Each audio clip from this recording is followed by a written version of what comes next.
Jamie Davis, welcome to Behind the Fiction. Thanks, Steve. I appreciate you having me on the show.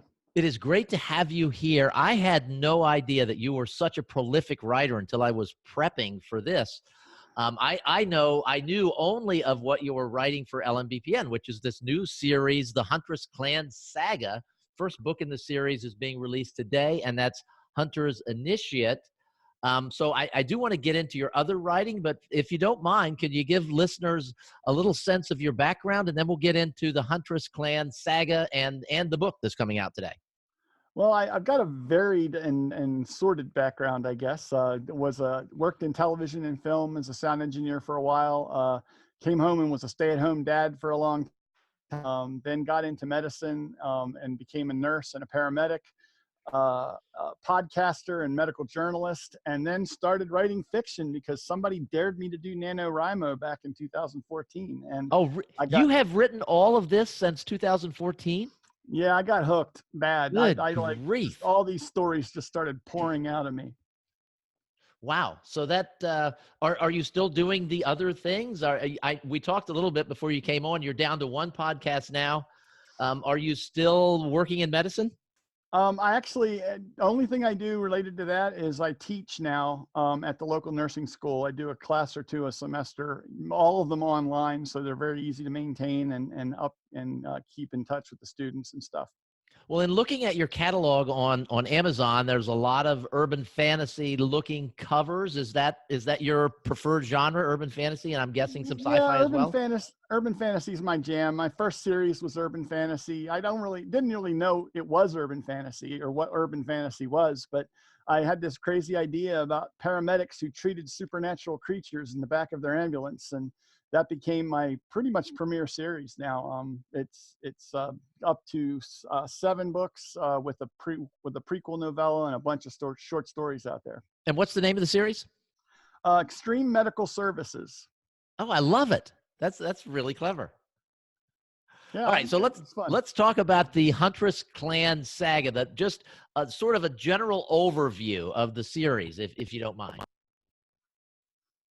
The Huntress Clan Saga takes place in, present day. It's an urban fantasy situated around Baltimore, like a lot of my series are, because I'm a Maryland boy, born and raised here. So it's basically the story of what would happen if the people who were set out to protect us from demons and evil things in the world were to suddenly be gone. And this lone woman, 18-year-old girl, wakes up one day and finds out she's the missing link in the Hunter clans. And she puts her own twist on it, calls herself a huntress instead of a hunter, and is very adamant about it. And the rest is history. Quinn Faust is the huntress.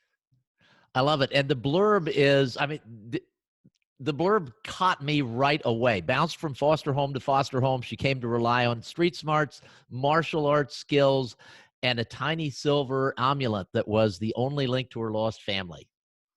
Yep. She was left in front of a firehouse with that amulet and her first name, and that was it. So they named her Faust because she was in front of a firehouse, and bounced her into the foster system. And she gets hired by this company to do virtual reality training, and finds out deep, dark secret about that in the midst of finding out that it also somehow unlocks her powers. Nice. So how did we were talking before we came on, you met Craig and Michael at the original Smarter Artists Summit. How long ago was that? Oh my goodness. I think that would have been maybe 2015. Yeah, 15 was when Michael started writing, and that sounds about right for the first Smarter Artists Summit. So you've known each other for years, you've seen each other at conferences, and now you're finally sort of writing together. Yeah, it was kind of, I think, something destined to be. Michael and I have known each other for a while, and gotten to know Craig along the way as well. And it's been just kind of fun watching his success and skyrocketing up there, and with amazing books. The Catharian Gambit and all of those books are just amazing works, and the way he's expanded that universe. And so the last time we got together at a conference in a sunny, we were in Bali for an authors conference, which was kind of Mm-hmm. nice. Sitting around the pool, kind of chatting, and Craig and I talked about maybe collaborating on something and writing something for LMBPN, and that became, after some discussion and back and forth, the Huntress Clan Saga. I'm curious. Walk me through the process of creating the bones, sort of, for this series. How did you mentioned lots of back and forth and discussion? What was that like, and how did everyone sort of interact? Well, it was mostly, it came from a discussion about the fact that there weren't any lit RPG urban fantasy stories. Now, this is not a lit RPG story or a game lit story at all. There's some gaming-esque elements to it, but it is not. And I've written lit RPG fantasy, a series, a 6-book series out there about it, so I know what I'm talking about. But we tried it. It didn't quite work the way we planned, and it kind of morphed into more of a standard urban fantasy with some technology in the background. And it was, the back and forth kind of came about through the beta reader process that LMBPN has, kind of bouncing the ideas off of them, and the gaming stuff just didn't work the way I'd planned originally. Mm-hmm. And the feedback I got was to lose the gaming stuff and keep the stuff that was working, which was the core urban fantasy story. So that's what happened. Okay, well, that sounds cool. One of the fun things about my job in putting the books together for LMBPN is that I get to see the author notes before anybody else sees them. And I've had, of course, had the opportunity to read yours, and I see that you are a recent grandparent. Yeah, I actually, as we record this, I think he's 12 days old or something. Oh my gosh, that is incredibly recent. Yeah. But the nice thing about being a full-time author and living only a half hour away is that as soon after I'm done this, I'm actually heading down there to help out my daughter-in-law while my son's back at work. So it's a tough job to sit there and help out with a newborn. And yeah, I'm taking me back to my stay-at-home dad days, so I'm enjoying it. Yeah, so you have a lot of experience with this. And have you been looking forward to being a grandparent, or is this the kind of thing? Because I know for my wife, it's like she wanted to have grandkids, but then once you have grandkids, you're a grandparent, which implies something about your age, as though, people didn't know anyway, just from looking at people that are, of a certain age. But is this something you've been looking forward to? It really is for my wife and I both. We've just, our oldest got married last year, and they didn't waste any time having kids. Uh-huh. We have another wedding coming up in June with our youngest of 3. So, we've got family coming along, and we know the next part of that process. So we were kind of ready for that. Mm-hmm. And actually, this past Thanksgiving, which was a few days ago, I sat down and joked. I said, well, now I'm a grandfather. I can fall asleep and not feel guilty at all. Perfect. Absolutely perfect.